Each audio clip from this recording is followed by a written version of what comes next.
So let's talk a little bit about technical analysis. So let's just start. Let's talk about what it is and what it is not, right? Technical analysis does not try to estimate intrinsic value. It does not forecast earnings, cash flows, or any macroeconomic variables. Instead, um, technical analysis starts with one central belief: price and volume already reflect everything the market currently knows or believes. So, technical analysts argue that by studying patterns of price movements and trading volume, we can identify probable future price behavior. This is why technical analysis is so widely used by traders and portfolio managers, some uh, hedge fund managers, right? So the idea, though, is that they must believe that the market is not weak form efficient. So remember, again, this concept, right? This idea, it doesn't say you can't make money doing this. It says that you cannot beat the market on average. So prices are driven by supply and demand. Supply and demand are impacted by many things, including some irrational factors. So prices tend to move in trends. You can see the future by observing the movement in the variables. This is the fundamental idea of technical analysis. So it's not heavily dependent on financial accounting statements. Why? Lack of information needed by security analysis. GAAP allows firms to select their own reporting procedures to fit their needs. And of course, there's psychological factors and non quantifiable variables that just don't show up in financial statements. So we want to look more at prices and volumes than the statements themselves. So, what is the advantage, or what are the advantages of technical analysis? One of the biggest advantages is speed, right? A fundamental analyst has to process new information, revise forecast, recalculate intrinsic value, and wait for mispricing to correct itself. A technician only needs to recognize a trend, a breakout, a shift in momentum. So technical analysis is particularly useful for timing decisions, not necessarily for security selection alone, right? So fundamentals answer what to own. Technical analysis can help us decide when to own.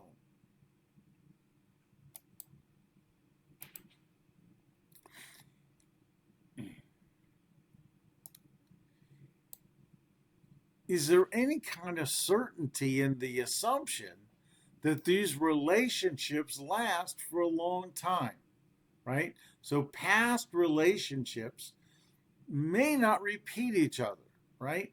Pricing patterns become kind of fulfilling prophecies. So the success of a particular trading rule is going to encourage more people to adopt it. Again, most trading rules require a great deal of subjective judgment. So, how do you determine these trading rules? Is there a theory that drives the rule, or is it just subjective hunches?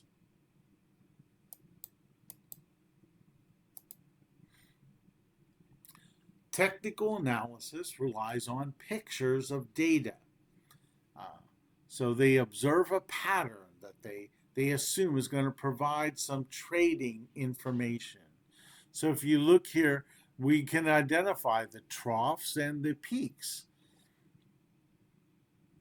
The interim between troughs and peaks is when the trading should happen, right? So if you're at the trough, as we move up, there are buy points, right? There are points where we should be getting into this investment.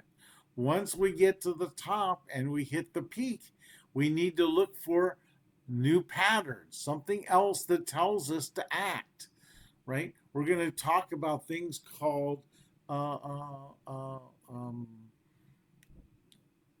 benchmarks, right? We're going to look for something that tells me that I need to make a trade. So let's first think now just a little bit, kind of change gears just a tad.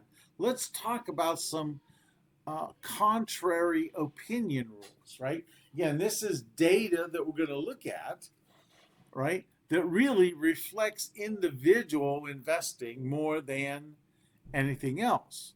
So these rules imply that you act opposite to what the information says. This is an attempt to measure what we refer to as crowd psychology. Let's look at mutual fund cash positions. When mutual fund companies have high cash positions, right, we buy when it's high, we sell when it's low. Why would we want to buy when it's high? Well, it's high because we think investors are going to be getting out of their trades, right? Mutual funds need cash in order to redeem the shares of its investors. So if they're storing cash, they're telling us that they think that individuals are in a selling mood. What about credit balances at brokerage accounts? When we see credit balances increasing, we know what? That means that people are buying on credit, right? That means that they're buying a lot. We want to ultimately, when that increases, we want to be buying. What about investment advisory opinions? When there are a lot of investment advisory services are bearish, that signals a market trough and the onset of a bull market. So again, this tells us or gives us some indication of metrics that we can find that will tell us when to trade and when not to trade. What else is there? There's something called a put-call ratio. Put-call ratios, again, are primarily driven by individual investors. So a put is a bet that the stock price is going to go down. A call is a bet that it's going to go up.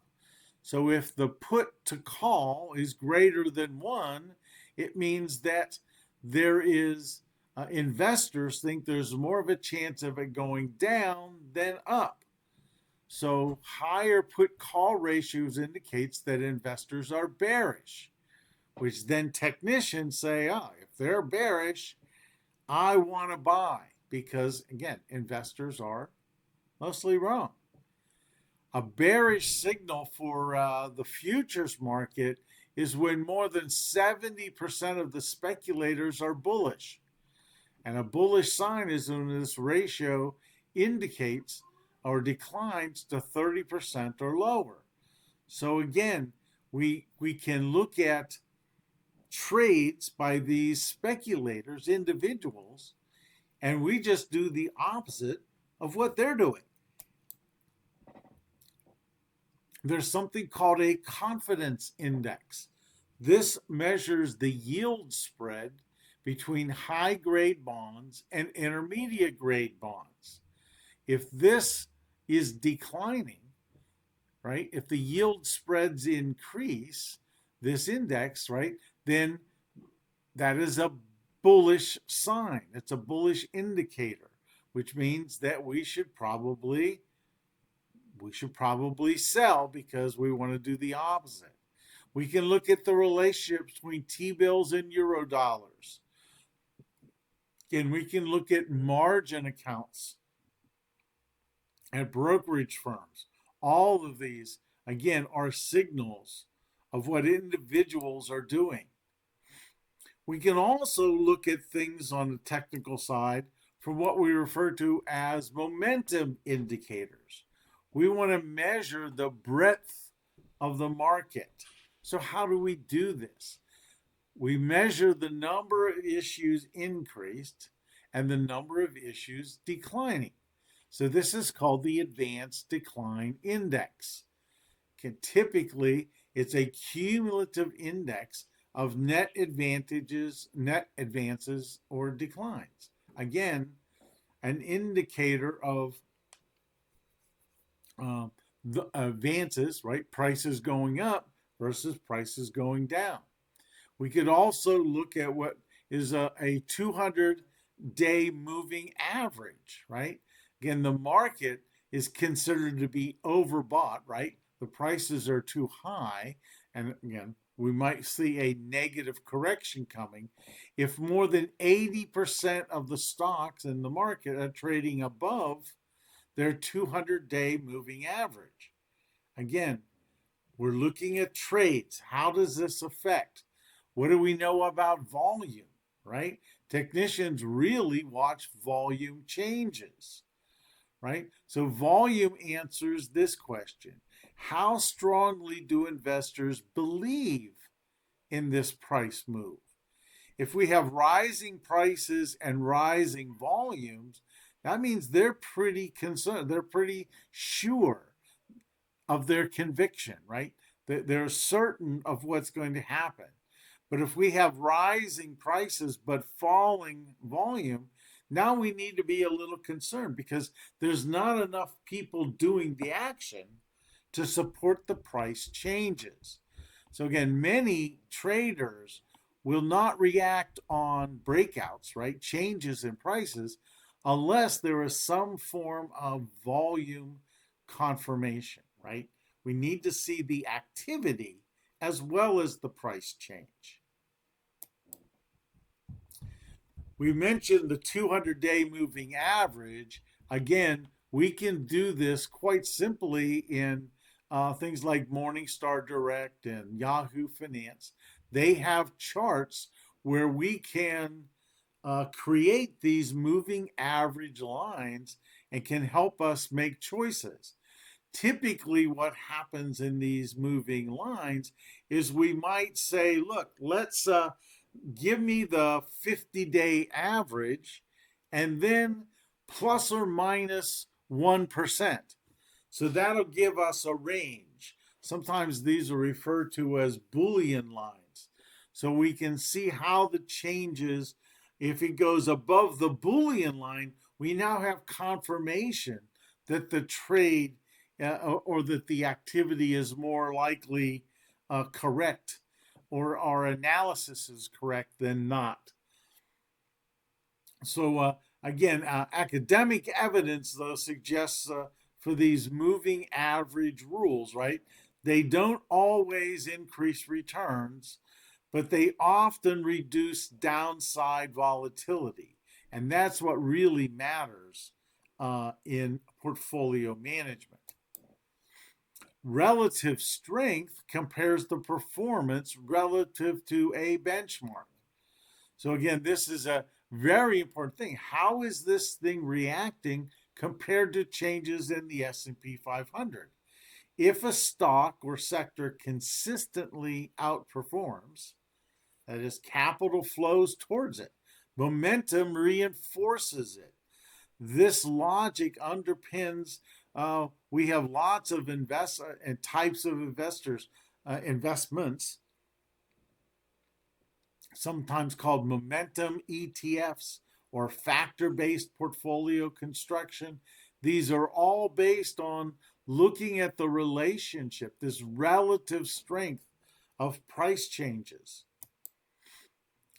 We can also look at bar charts, and here's where they really start to look for what they refer to as pictures. Now, I'm not that in tune with the picture aspect.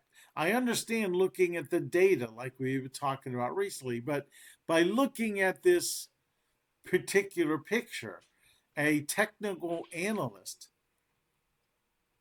can provide forecasts of what prices will do based on this formation. And again, I'm not very good at that, so I'm kind of a poor example of a person you want to listen to about looking at bar charts. But they look for direction trends, is what they're looking for.